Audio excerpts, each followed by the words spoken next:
Hello Aquarius, Sun, Moon, Rising, and Venus signs. Kamusta kayo? Sana po nasa mabuti kayong kalagayan. Welcome back po sa Star Tarot. At kung bago kayo rito, welcome din po kayo. Please subscribe, like, share my videos, and leave me a comment kung nakaresonate kayo. So, oh wow, napakagaganda ng mga messages na to, Aquarius. These are all blessings, no? Beautiful blessings coming your way. Lalo-lalo na si Ace of Cups. Okay? Ace of Cups is siksikliglig, umaapaw na biyaya. Ito, tignan ninyo yung cup, diba? Punong-puno, kaya nag-overflow. Lumalabas na sa cup yung laman nito. And this is kamay ng Divine Universe. No? Merong offer sa inyo ang universe. Merong regalo, merong blessing, no, na binibigay or iaabot sa inyo ang Divine. Kaya naman, Aquarius, feeling ko dito, this could be in any area of life, no? Depende sa inyong sitwasyon. Iba-iba tayo ng ganap sa buhay. Kaya, maaari na yung mga biyayang ito, you know, it could be anything. It could be money, it could be love, it could be relationship, it could be friends.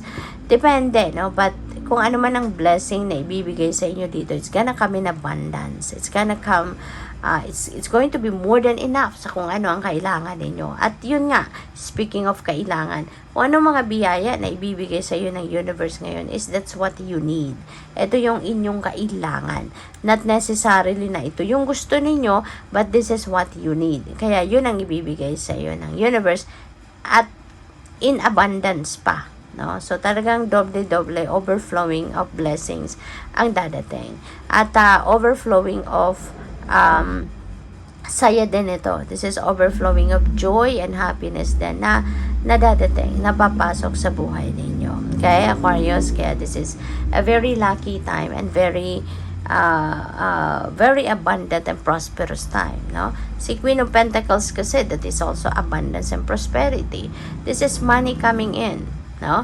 Po pwedeng merong mga financial blessings na dadating, merong mga financial opportunities na dadating na siya magdadala sa iyo ng abundance and prosperity. So, talagang magiging ano kayo rito, magiging abundant, magiging prosperous kayo, Aquarius. Kaya, maganda. Maganda ang sitwasyon ninyo, lalo-lalo na pagdating sa kaperahan and material na bagay. And hindi lang yan, pati din sa pag-ibig. Diba? With the Knight of Cups, lalo-lalo na kung kayo ay single pa, baka ngayon magkaka-love life na kayo. Diba? Pwede na meron ditong mag-aaya sa iyo on a date, pwedeng merong manliligaw, no? Pwedeng may ganun. And since we also have the Ace of Cups, no, talagang pwedeng maging in love kayo ngayon. Diba? Because this could be love. This could be love na dadating. This could be love na ipaparamdam sa iyo ng mga tao sa paligid mo.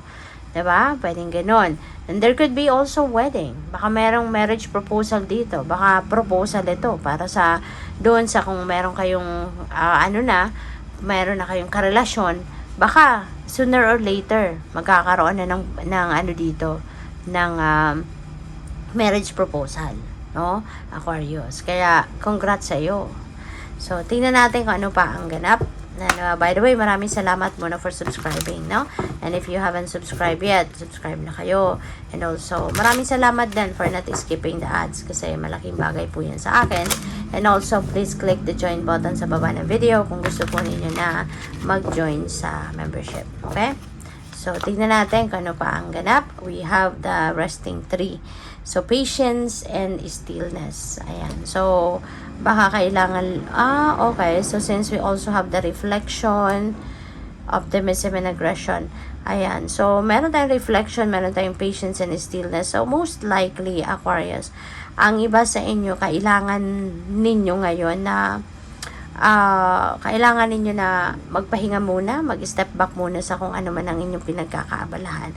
Kailangan ninyo ng breather. Kailangan ninyo na magnilay-nilay, magmuni-muni. Okay? Kailangan ninyo ngayon na mag-isip-isip. Okay? Baka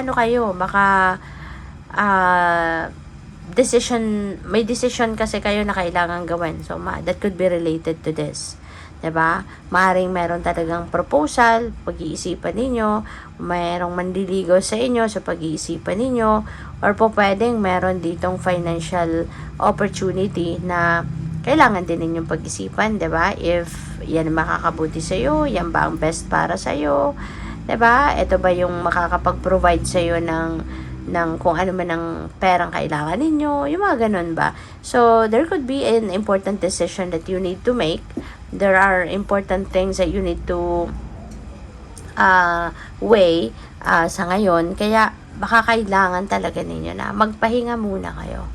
'Di ba? Kailangan ninyo na pagmuni-munihan ito, mag-reflect kayo so that ma-figure out ninyo kung ano yung best na gagawin ninyo. Ano yung tamang gawin, anong tamang desisyon na gagawin ninyo. So, kaya, ano muna kayo, step back muna kayo ng kahit saglit lang. No? Kahit saglit lang para na mapag-isipan ninyong mabuti. Kasi, di ba, may mga desisyon na kapag nasabi na natin, di ba, mahirap nang bawiin.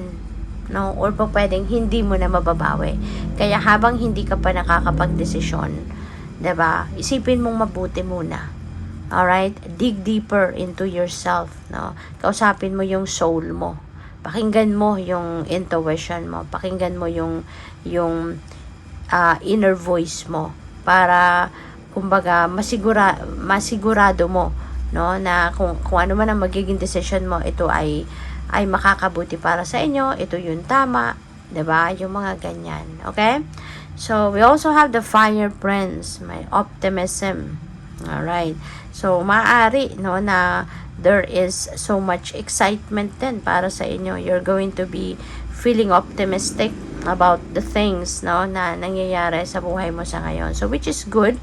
Kasi, when there is optimism, diba, talagang magiging desidido ka, magiging determinado ka, diba? Sama-sama ang mga yan. At kung ano man yung gusto mong mangyari, provided that it is for your best interest, yan ay talagang tutulungan ka, susuportahan ka ng universe na mangyari yan, no?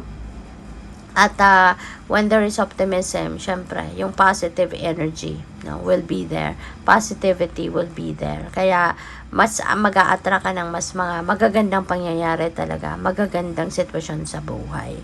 So, there is synchronicity din dito, Aquarius, na pinakita sa akin. We have the number 22 and number 44.